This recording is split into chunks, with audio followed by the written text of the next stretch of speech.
पिछली गाथा में अपन ने जीव अर्थात आत्मा के स्वरूप को जाना था। आज से जीवाजीव अधिकार प्रारंभ करते हैं। इस अधिकार के अंतर्गत सर्वप्रथम आचार्य हमें जो आत्मा के स्वरूप को नहीं जानते हैं उनकी क्या दशा है, उनकी अज्ञान रूप क्या स्थिति है, इस बात को आचार्य गाथा के माध्यम से हमें समझाते हैं। गाथा नंबर 39 अपाणमयानंता मूढ़ादु परपवादिनो के जीवम अज्जवसानम कम्मं च तहा करुवन्ति।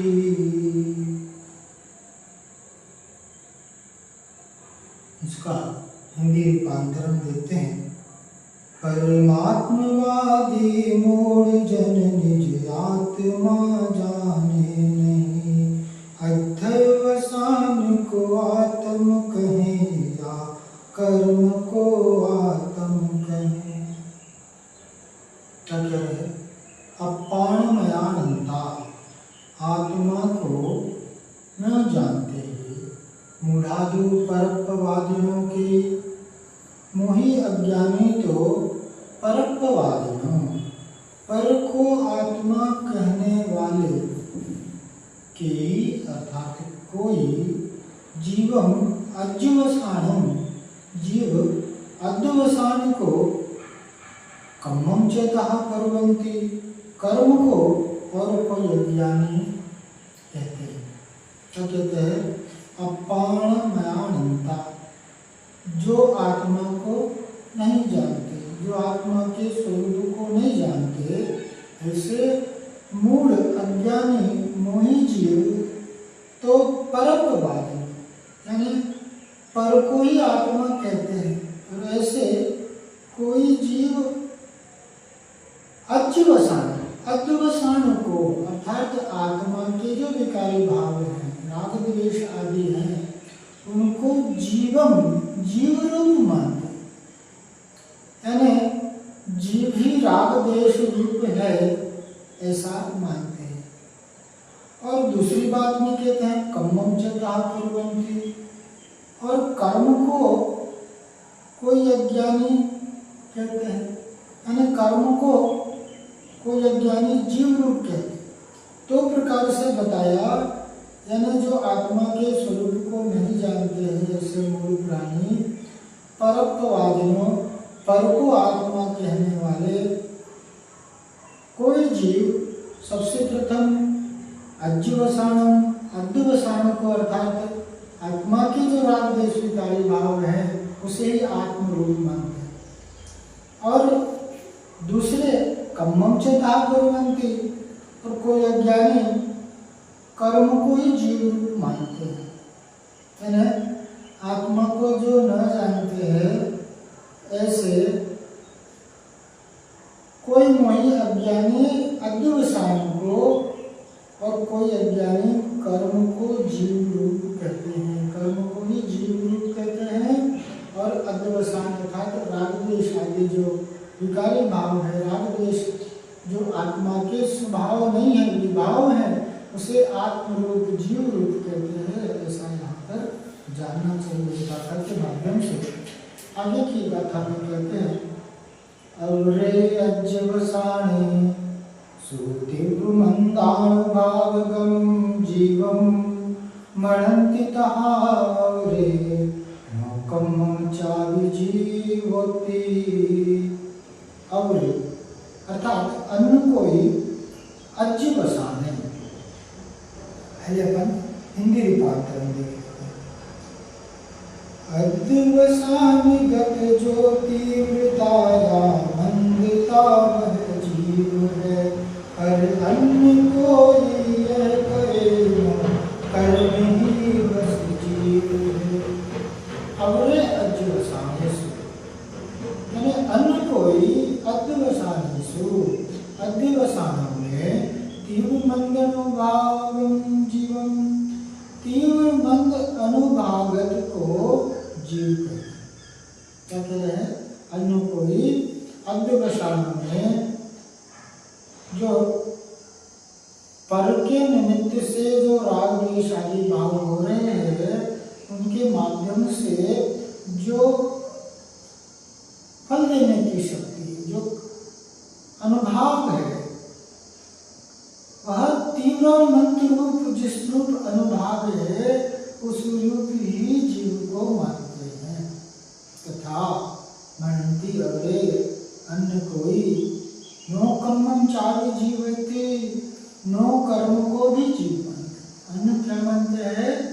नो कर्म को जीव मानते। नो कर्म अर्थात शरीर, नो कर्म अर्थात शरीर के माध्यम से जो उपस्थित संयोग है उन नो कर्मों को शरीर और जो संयोग है उन्हें जीव मानते हैं। सर्वप्रथम तो अध्यवसानों में जो राग द्वेष आदि विकारों भाव है उनमें जो तीव्र मंत्रता है उस रूप ही जीव को मानते हैं। और दूसरे अन्य कोई नौकम्मम चावि जीवते, नो कर्म अर्थात शरीर और संयोग को जीव मानते हैं।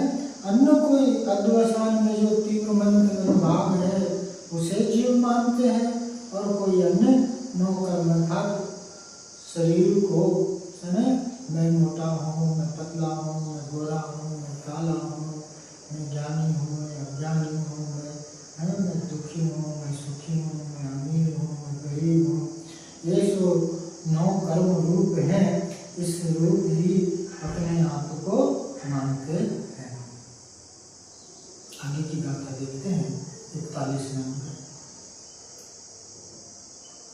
कम्मस्सुद्वयं जीवम् अवरे कम्मानुभावमिच्छन्ति तिवर्तनमन्दतनगुणैः जोषो हवति जीवो। क्या करें? मंद अथवा तीव्रतम जो कर्म का अनुभाव है वह जीव है या कर्म का जो उदय है वह जीव है। क्या करें? कम्मस्य सुदयम जीवम, यानी कर्म के उदय को जीव और अन्य कोई, यानी अन्य कोई कर्म के उदय को ही जीव मानते हैं। 8 प्रकार से बताया। पहली गाथा में क्या कहा? ऐसे मूल पाद में जो पर को आत्मा कहते हैं यानी अध्यवसान रूप जीव अर्थात आत्मा को मानते हैं। दूसरा कर्म रूप जीव को मानते हैं। तीसरा अध्यवसान के माध्यम से जो तीव्र मंद रूप जो अनुभाव है अर्थात जो फल है, फल की शक्ति है, उस रूप जीव को मानते हैं। और चौथा नो कर्म रूप जीव को मानते हैं। और यहाँ 5वां क्या कह दिया? कम्मस्सुदयम जीवम, कर्म के उदय को जीव है ऐसा मानते हैं। यानी जो कर्म का उदय है उस रूप ही जीव है ऐसा मानते हैं। और क्या कह रहे हैं? यानी कर्मानुभाव मिच्छन्ति, कर्म के अनुभाव को ऐसा इष्ट करते हैं। यानी कर्म के जो अनुभाव रूप है, जो कर्म के फल दान रूप शक्ति है उस रूप जीव को मानते हैं। जो सो हवति जीवो, ऐसा ही वह जीव है। यानी कर्म के उदय को जीव मानते हैं और अन्य कोई कर्म के अनुभाव को जीव मानते हैं। जो कि कर्म का अनुभाव कैसा है? तीव्र और मंद रूप जो गुणों के भेद को प्राप्त होता है ऐसे अनुभाव रूप जीव को मानते हैं। इस प्रकार से यहाँ 41वीं गाथा हुई। अब 42वीं गाथा में कहते हैं जीवो कम्मम ओयम दोहणेगी खलु केवि जीव मिच्छन्ति अवरे संयोगेन दो कम्माणं जीव मिच्छन्ति। द्रव्य कर्म का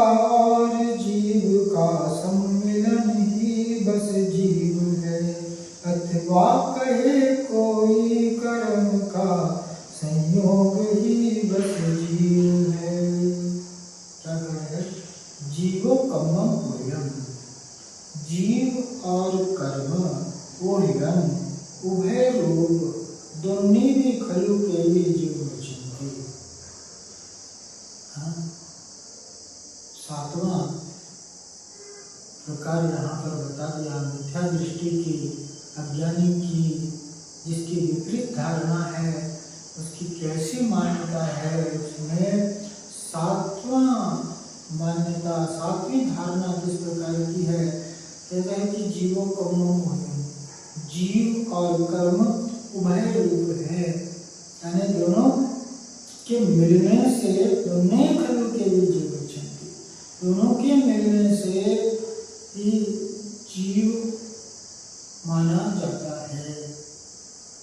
यानी जीव की कैसी दशा है? मिश्र रूप। जीव और कर्म के मिश्र जो परिणाम है वह जीव की उत्पत्ति मानते हैं। और आगे कह रहे हैं अवरे संयोगेन अन्य जन संयोग से और कर्माणु जीव में क्षंति, कर्म को जीव मानते हैं, यानी जीव और कर्म के संयोग से जीव की उत्पत्ति मानते हैं। सर्वप्रथम जीव और कर्म उभय रूप है, जीव और कर्म के मिलने से जीव और कर्म दोनों ही कैसे हैं? जीव रूप है, जीव है। इस प्रकार से श्रीखंड एक ऐसा मिष्ठान है जिसमें दही और शक्कर के मिलाने से वह श्रीखंड बनता है। इस प्रकार से यहाँ पर क्या है? जीव और कर्म के मिलने से जीव की उत्पत्ति होती है। दूसरा क्या कह दिया? अवरे संयोग, और जीव और कर्म रूप है, जीव और कर्म को जीव मानते हैं। कोई लोग कर्मों के परस्पर संयोग से पैदा हुआ जीव को मानते हैं। सर्वप्रथम तो जीव और कर्म दोनों मिले हुए हैं ऐसा मानते हैं, और दूसरा क्या है? जीव और कर्म के संयोग से जीव पैदा होते हैं, जबकि जीव कैसा है? अजन्मा है, आदि अनंत है, जिसकी उत्पत्ति नहीं हुई। हाँ, पर्याय बदलती है, देव, मनुष्य, नारकी, त्रियंच आदि पर्यायों में परिवर्तन देखा जाता है, लेकिन जीव तो कैसा है? अजन्मा है, उसकी उत्पत्ति नहीं हो सकती। अर्थात दो पदार्थों के मिलाने से ऐसे जीव की उत्पत्ति हो जाए तो ऐसा सिद्धांत नहीं है। ऐसी यहाँ पर मिथ्या दृष्टि की यहाँ पर धारणा बताई। आगे 43 की गाथा में इसका निराकरण करते हुए कहते हैं एवं या बहुविहा परमाणं वदन्ति दुम्मेहा तेन दुपरपवादी निश्चयवादी निर्दिष्टा। एवं या, इस प्रकार के बहुविहा तथा अन्य प्रकार के परम पाणम वदन्ति दुर्मेहा, पर को आत्मा कहते हैं, दुर्बुद्धि दुर्मेहा अज्ञानी जीव इस प्रकार के अर्थात ये जो उपरोक्त अपन ने 8 प्रकार से देखा तथा बहुविधा अर्थात अन्य प्रकार के परम पाणम, यानी जो पर को आत्मा वदन्ति अर्थात कहते हैं, ऐसे दुर्बुद्धि, ऐसे अज्ञानी, तेन दुरुपरपवादी, इसलिए परवादी है ऐसा, निश्चयवादी निर्दिष्टा, निश्चयवादियों के द्वारा कहा गया है। निश्चयवादी जो आत्म के स्वरूप को जानते हैं, ऐसे स्वरूप के ज्ञाता क्या कहते हैं? इस प्रकार उपरोक्त 8 प्रकार और बहुत अन्य प्रकार से भी जो पर को आत्मा कहते हैं वो परवादी है, ऐसा यहाँ पर कहा।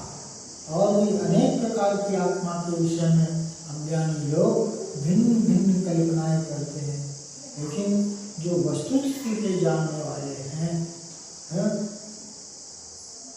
यथार्थ को जानने वाले हैं, सर्वज्ञ देव तथा गंधर्व आदि देवों ने ऐसा कहा है कि बहुत प्रकार से, अनेक प्रकार से, जो आत्मा के स्वरूप को नहीं जानते हैं, भिन्न भिन्न अज्ञान रूप कल्पनाएं करते हैं।